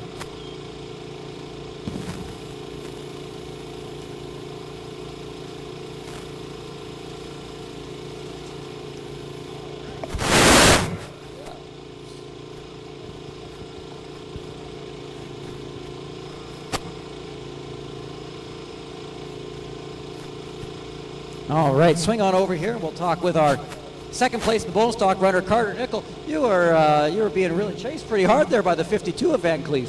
Yeah, it was great racing. I thought he was going to get around me, but I was able to keep her on the inside and hold him off. But it's battle of the 52s today. It was best man won, so can't complain about that. Who do you want to thank tonight? All my sponsors, Steve, my spotter, for coming out and filling in for my dad while they were at a wedding. All my sponsors again, Bad Daddy Customs, Barn Oak Electric, Macaulay Electric, the Jat Branding Company, and all the rest of them. Right on. Carter Nickel in the 52, congratulations. And we'll come on over here. Rick Van Cleef, you were the winner of the first bone stock race. The second one here didn't quite go the same way. What changed? Well, he made his car real wide, this red 52 over here. So I was trying to get by him a few times, but I just couldn't get around him. Anyone to thank tonight? Just Gordon Tabitha again for having me out. Right on. That's the 52 of Rick Van Cleef out of Hamilton. That's all of it for four-cylinder competition. We're going to see the Pro 4 Modifieds out here in a second. We'll introduce these drivers to you, and we'll take them for a rip around the quarter mile here at Grand Bend Speedway.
So like we said, the Pro 4 Modified is going to come out here. We'll introduce these drivers to you. Get ready to rock and roll here.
Race fans, it gives me great pleasure to introduce you to the starting lineup for the Pro 4 Modifieds. The Southern Ontario Pro 4 Modified, sponsored by BCW Lumber out of Brantford, as well as Astro Excavating. Starting from the 6th position, number 27 is Andrew Snyder.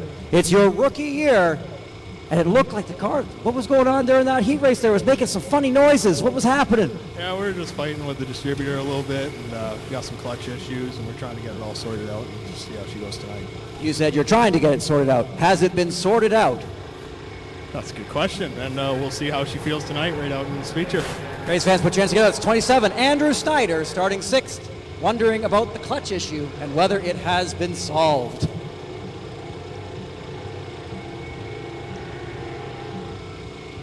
Starting from the 5th position, the 88X is Dan Pettit. He's a past season champion. How's the car running tonight, Dan? It's running better than it was at the start of the night, but I mean, hopefully we can have some better luck and get further forward than we are now. Anyone to thank tonight? I'd like to thank Ken and Bob for all their help getting this car ready, because it's their car and I'm just kind of helping it be here. Dan Pettit in the 88X. Watch for him starting 5th. Speaking of things numbered with 5s, driving the number 5A is Raj Barar. He's a rookie this year. How's the car running tonight? It has a few problems, but we're figuring things out. So hopefully by this maybe feature it'll be fine, but let's hope for the best. You having fun on this track tonight? Yeah, for sure. Raj Barar, driver of the number 5X. Watch for him starting in 4th. Moving forward, car number 88 is Bob Mercer. Bob, how you doing tonight? I'm good, buddy. I'm doing great. I'm really looking forward to seeing the Southern Ontario Pro 4 Modifieds in action. We had you guys out twice last year, and this division is one you guys are really working on growing. What's new this year? We got a lot of new members. Just the weekend didn't work for a lot of guys, but I think we brought 6 or 7 cars up tonight, and next time there'll be a bigger show. So, anyone to thank tonight? just everybody out here. Without you guys, we couldn't do it. So, that's awesome. Mercer here in the number 88. Sliding forward.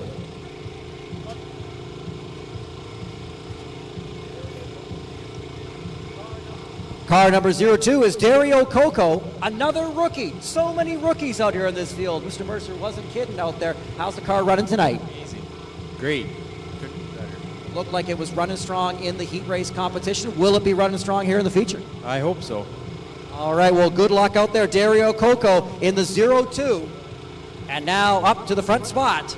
The number 38 is Ken Mercer. They literally write this horrible thing on your roster page. It says, old guy out having fun. Is that how you feel? Absolutely, buddy, absolutely.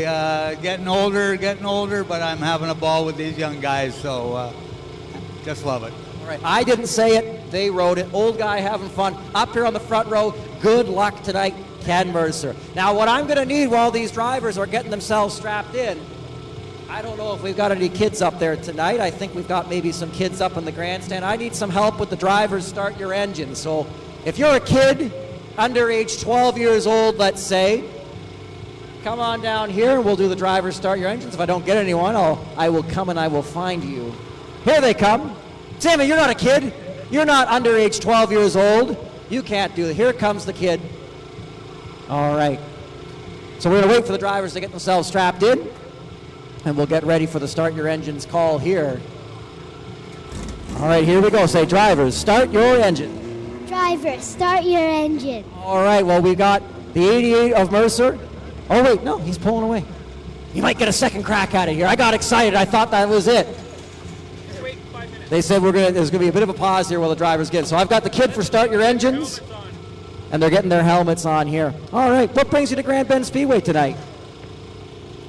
My brother's racing, and he's in the junior sprint. Who's your brother? Edwin Hyde. Oh, yeah, he was having fun out there tonight. Well, right on. Did you enjoy watching his race tonight? Yeah. You looking forward to seeing the Pro 4 Modifieds? Yeah. All right, well, right on. Have you ever done a driver start your engines before? No. All right. Well, you technically did a minute ago, didn't you? Yeah. Oh, you see, I'm catching you. Being a little tricky tonight. I'm being tricky here as the Pro 4 Modifieds get themselves into position out here. Again, the primary sponsor for the Pro 4 Modifieds, BCW Lumber out of Brantford. The race night sponsor this evening, Astro Excavating. Drivers just throwing their helmets on, getting ready to rock and roll.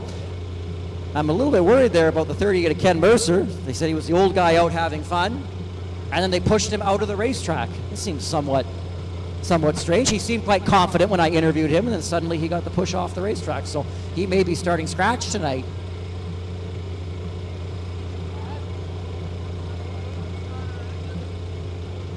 Sammy going to come see me? No, he's not. He's making sure the drivers are strapped in. They got to get all their safety equipment on. Looks like at least one. Oh, because he had the clutch problem. That's right, the 27 of Andrew Schneider. I was going to say, why is Andrew Schneider getting a push down there? But he said he had a clutch problem. That's the kind of thing that gives you problems when they're getting the push off. Sammy's looking at me like I'm supposed to do something. I'm waiting for you. Lots of racing to be had this summer at Grand Bend Speedway. You can see our full schedule at grandbendspeedway.ca.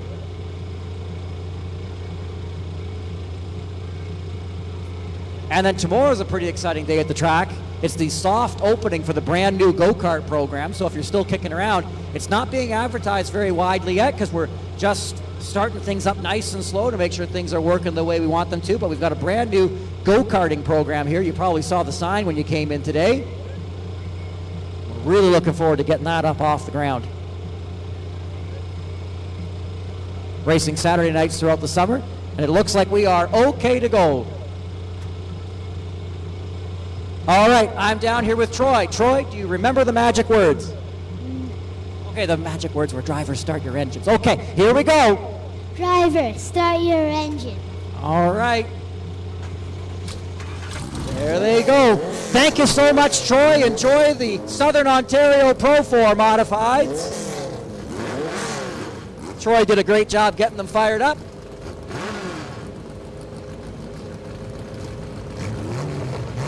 And remember, folks, the Creaky Beaver Boys will be playing live after the races.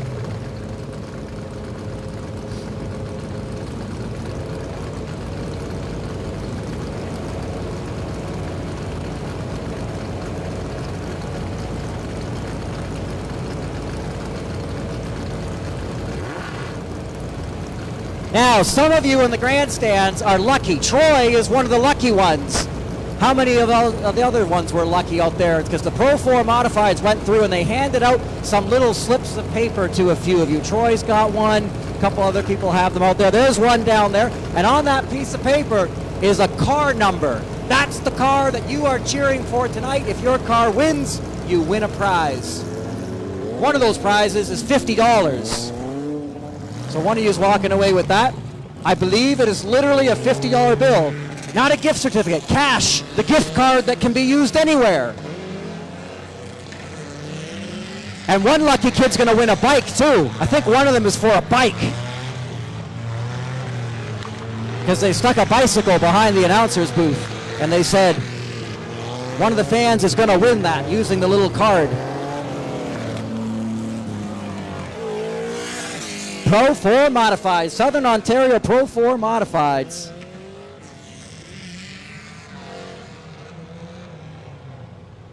Our final race of the evening.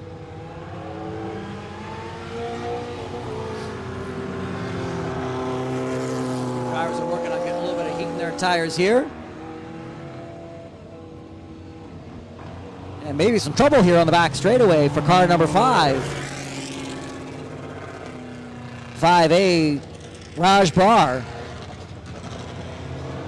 In a little bit of trouble here in turns 3 and 4. Might have got it fired back up here, though. He seems like he might be back under power.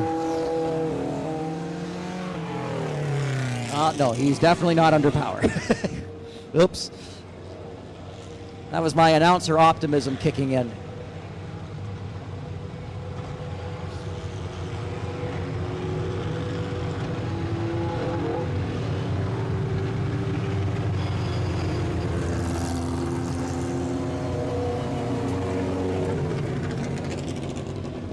Yeah, we'll see what happens here to this number 5.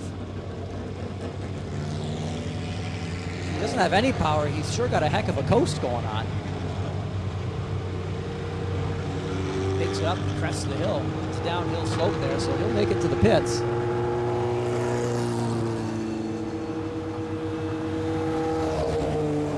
Still revolving door here of Southern Ontario Pro 4 Modifieds.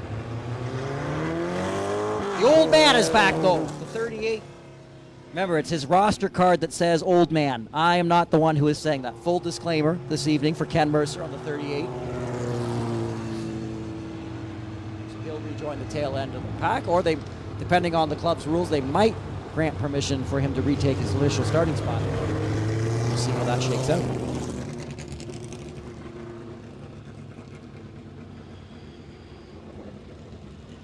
And it looks like, according to the club rules, he does get his initial starting spot back. So he'll be starting on the first position, pole position. We'll get these drivers tightened back up and be ready to rock and roll here in just a flash.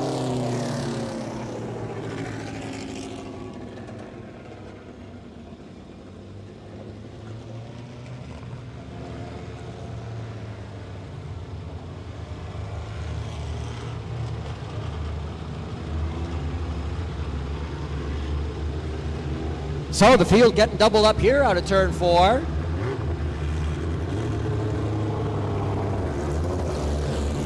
And this might be who we go to bat with here. The few mechanical gremlins taking out a few of these drivers here. That's just how it goes in racing sometimes though, folks.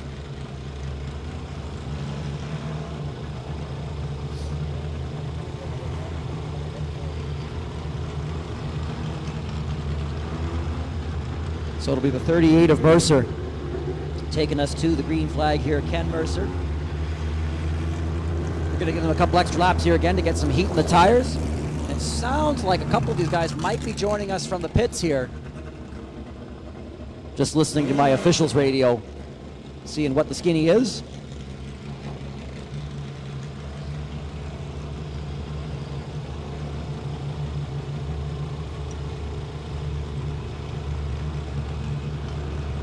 Yeah, I just love the look of these Southern Ontario Pro 4 Modifieds. They are an awesome class of cars. Thrilled to have them out here at Grand Bend Speedway. They do return once again later on this summer. It's a growing division. Drivers' schedules are a little bit tricky. I'm really excited to see what they pulled together for their next stop later on in the summer.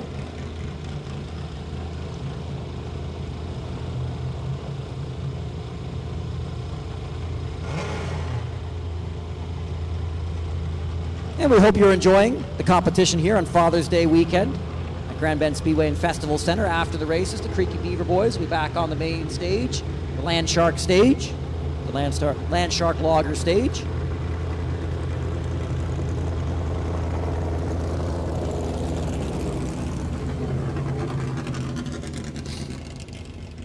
As we are just about ready to rock and roll here with the Southern Ontario Pro 4 Modifieds.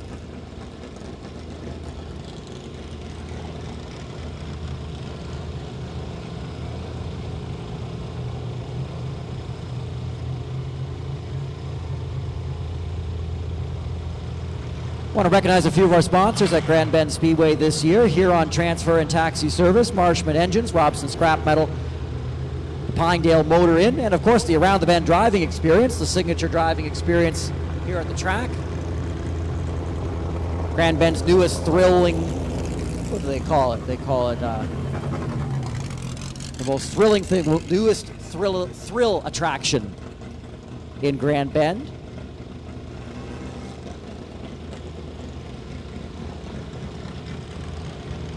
We had a major schedule shakeup at Grand Bend Speedway. We've got 6 Saturday events left this summer, as well as the final championship event in September. We also have events running on Thursdays when there is no Saturday race. So there is racing each and every week at Grand Bend Speedway, sometimes on Thursdays, and big events on Saturdays with the touring series, like these Pro 4 Modifieds, as they get the 2-to-go signal here. So check grandbendspeedway.ca for full schedule. We've got the new go-kart program coming on board for folks coming up from the beach to come and check out the track in the little go-karts. We've also got the Around the Bend driving experience.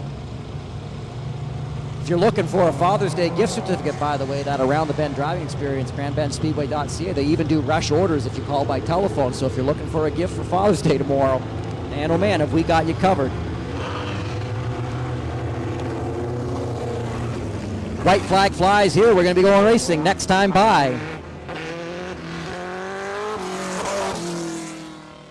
And the 27 made it back out.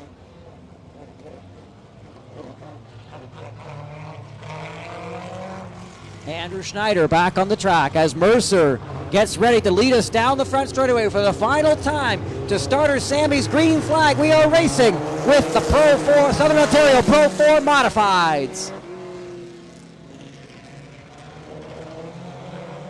Like a shot out of a cannon, Mercer to the front there.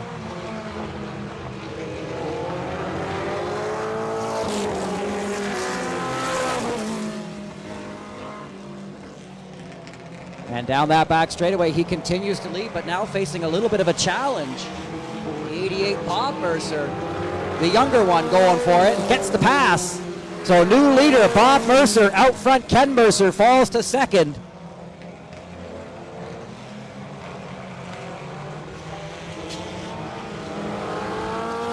I think that 27 of Andrew Schneider is still having a little bit of trouble here on the front straight. He slows right up.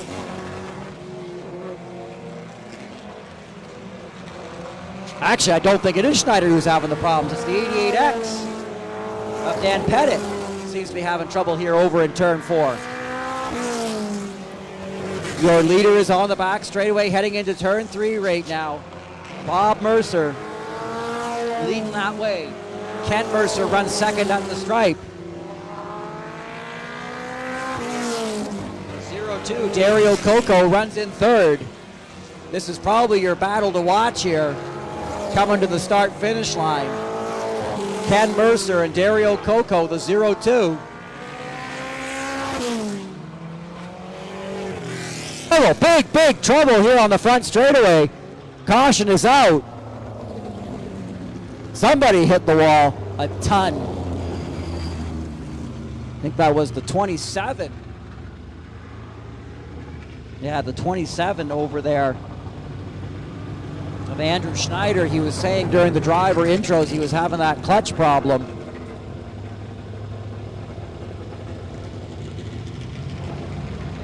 And I think he clobbered the outside wall over there in turn 1.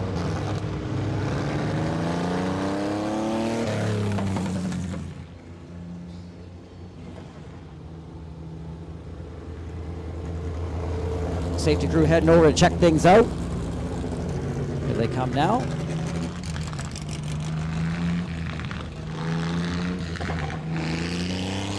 But yeah, I didn't quite see what happened to him. But definitely a big puff of smoke there as dirt went flying. Driver's okay though, they're just going to give him a push back to the pits. Might not have got it quite as hard as I thought he did. Well, race fans, put your hands together. A round of applause there for Andrew Schneider in the 27.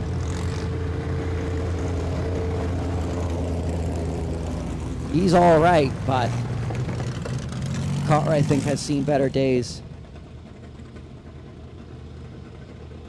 Field's going to funnel on in past there, and the safety crew will give him a little push up to the high side.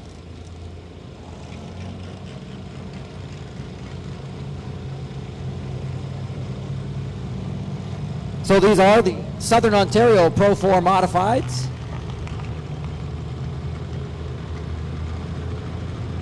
Thrilled to have them on the track tonight. We'll be seeing them again later on this summer.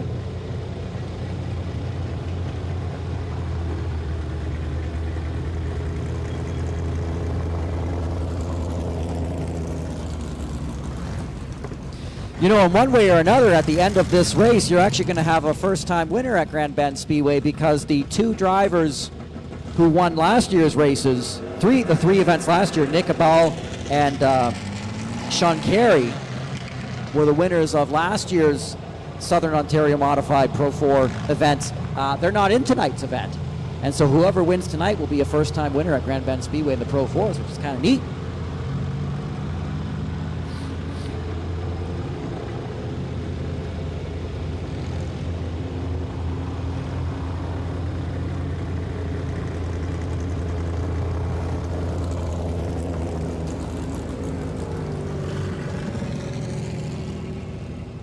Our next race event at Grand Bend Speedway is next Saturday, June 24th. The Great Lakes Legends Series will be here. That is going to be one absolutely not to be missed. That's a major, major event, one of the awesome events that we have here. Grand Bend Speedway. The mini trucks, junior sprints, 9 horsepower sprinters, 4 cylinders, and V8 late models also on tap. The main event that evening, the Great Lakes Legends Series. 7 o'clock p.m. start time. Then the following 2 weeks after that, a pair of Thursday night events. The Thursday night events start at 7:30 p.m., so they have a slightly different start time.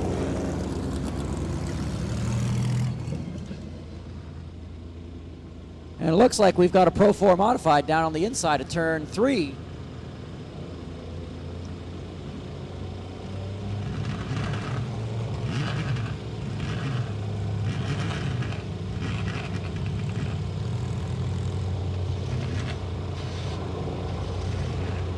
Oh, we'll see if he gets it running here. It's the 88X down in the infield there.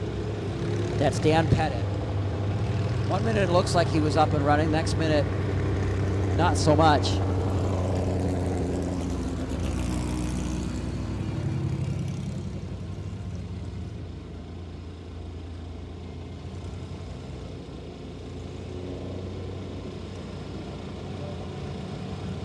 So we'll just give this driver a little push.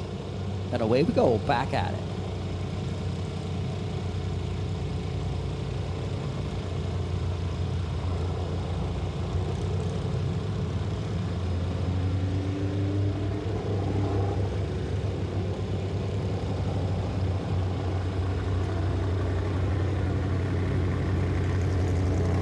So as the field rumbles on by, it'll be Mercer and Mercer up on the front side of this. The 88 of Bob Mercer, and the 38 of Ken Mercer. Bob Mercer, your leader. Ken Mercer up on the high side.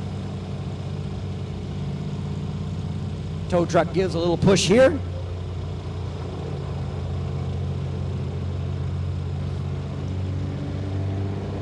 There's our just about ready, set, rev to go back at it.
So the field doubled up and getting ready to go back at it here for the Southern Ontario Pro 4 Modifieds.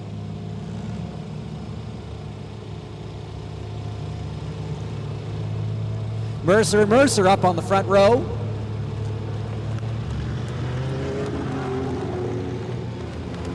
As Get set to go at it here. Round out the evening. Be the green flag this time by Bob Mercer and Ken Mercer up front. Dario Coco in third. As we head on down the front straightaway, we mash the gas and the green flag drops. Southern Ontario Pro 4 Modifieds back at it with Mercer and Mercer up front. Bob Mercer leads the way through turns 3 and 4 as the drivers get themselves up to full speed here. Ken Mercer runs in second. The 0-2 of Dario Coco third. The 5 of Rajan Barar entering a late entry to the race. They're a number of laps down, but for each lap he makes, he's going to be picking up a bunch of positions because we lost a number of cars off the start of this one. Down the back straightaway into turn 3. Bob Mercer, your leader, out by a country mile. If you go back to second place, though, the battle heating up as the 0-2 of Dario Coco looking on the 38 of Ken Mercer.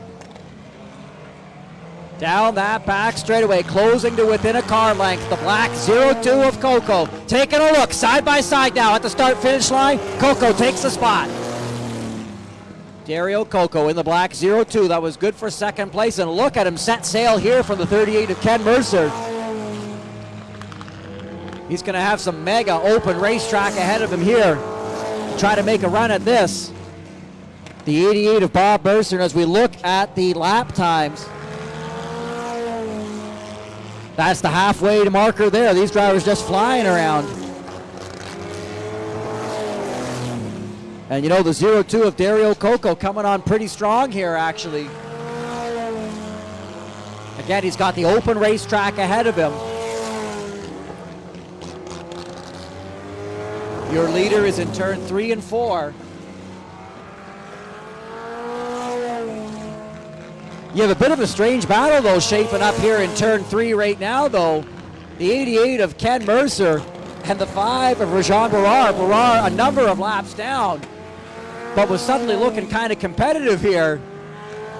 Too bad he missed the initial start of this one here, because I think he would have been able to make a pretty good go of it.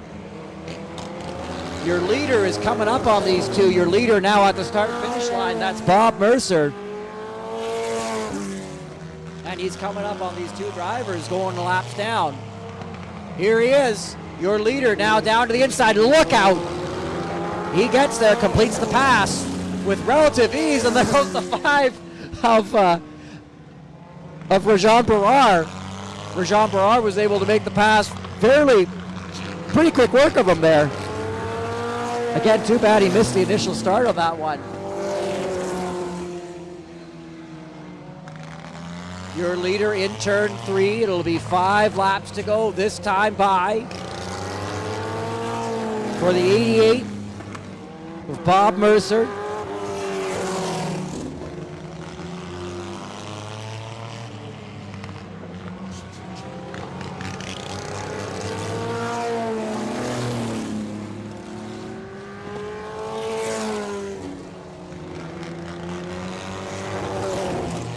And it looks like this one's going to be pretty cut and dry.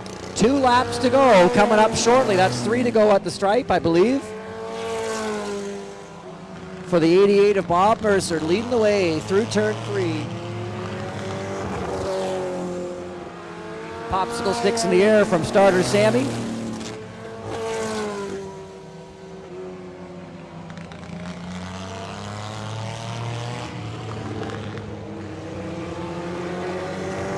There's the white flag. Bob Mercer, your leader, makes quick work of the 38 of Ken Mercer. The 0-2 of Dario Coco just didn't have it in him tonight, as down the front straightaway, the 88 Bob Mercer takes the win. Dario Coco good for second. Third will be the 38 of Ken Mercer. Fourth, the 5 of Rajan Barar. The 27 Andrew Schneider for fifth. The 88X of Dan Pettit for 6th, and then a couple drivers there that we lost in the heat race competition, unfortunately, will round out the pack. Let's swing on down.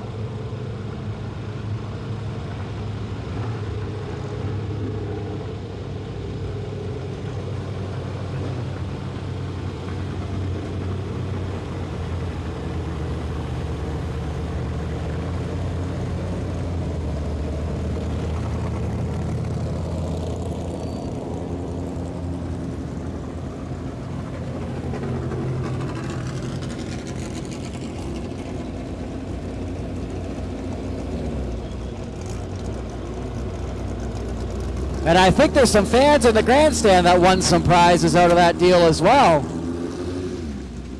And we'll try to catch up with them in just a moment after we catch up with our winner. 88 of Bob Mercer. He's out of the car. Race fans, put your hands together. The 88 of Bob Mercer, your winner in the Southern Ontario Pro 4 Modifieds.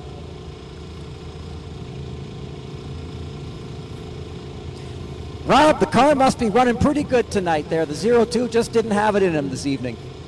Yeah, it's working good. We spent all winter on it, and I think I replaced every bolt and nut. And we came to race this weekend, and you know what? A couple guys had some issues, a couple top contenders, and it's kind of sucks. But next time, I guarantee we'll have a better show for you. We'll have more cars, and we'll put a better show on for you. So, who do you want to thank tonight? Oh, you got to thank my family, my wife and kids, and my Aunt Carol and Uncle Paul. The red shirt up there, they come out and support us all the way from the north. And my dad always, you know what, he's always there to help me. And unfortunately, his car wasn't running prime tonight. He was the green car, and you know what, it's a lot of fun. And I got to thank the fans on both sides. You know what, if you didn't have the family to support you and the people that come out, there'd be no point in doing it. So thanks to all you guys. Rob Mercer, the 88, put your hands together. We'll snap a winner's photo, and then I think a few fans in the stands might have won some prizes too, and I'll catch up with you folks in just a flash. We'll snap the photo here and then find out who won the bike. I think the person who won the bike already knows, because I heard them saying they're going to be a bike. All right, snap our photo here. And a big thanks to Astro Excavating for supporting tonight's Southern Ontario Pro 4 Modifieds. All right, let's see. Who's the winners? We've got winners of things. First off, is there a kid who believes they have won the bike? If yes, produce the slip for the prize. Is this the kid? Could this be the kid?